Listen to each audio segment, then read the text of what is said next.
যারা অন্যায় করছে তাদের শাস্তি হবে, যারা অন্যায় করেনি তাদের কোনো শাস্তি হয়নি, আমরা কোনো শাস্তি হতে দেব না। আমাদের এলাকার উন্নয়নের জন্য আমরা কাজ করি এবং এই উন্নয়নের কাজ একমাত্র ধারে শেষ করতে পারে। কোন একটা সুযোগ আসছে, আমাদের হাসিনা আপদ চলে গেছেন ভারতে গেছেন, ভালো করছেন। এইখানকার যারা আপনার সমর্থক, যারা আপনাদের কর্মী পার্টির, তাদেরকে বিপদে পড়ে গেছেন কেন?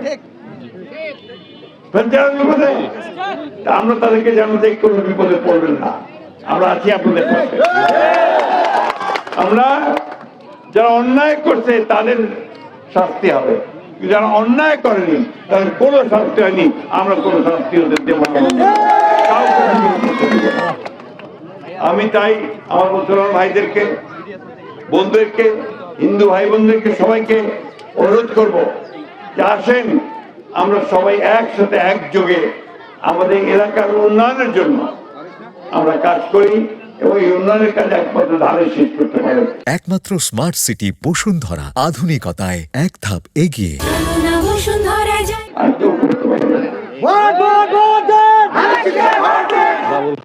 আপনারা কয়েকদিন আগে টেলিভিশনে দেখছেন যে খালেদা জিয়ার নাম শুনছে, আপনারা শুনছেন? তার মারা যাওয়ার পরে জানাজাতে লক্ষ লক্ষ মানুষ আছে, গোটা ঢাকা শহরে মানুষ আর মানুষ, সবাই জানাজা পড়ছে আর কাঁদছে, বলছে আমাদের মা চলে গেল।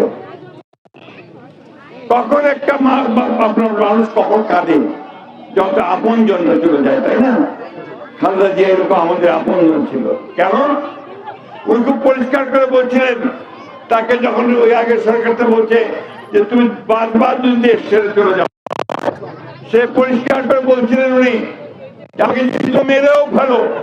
সেই খালেদা জিয়ার সৈনিক আমরা সেই জিয়ার সৈনিক যিনি এই দেশটাকে স্বাধীন করতে, সেই জিয়ার সৈনিক যিনি এইখানে মুসলমান ভাইদের সম্মান দেখানোর জন্য সংবিধানে বিসমিল্লাহির রহমানির রহিম দিয়েছিলেন।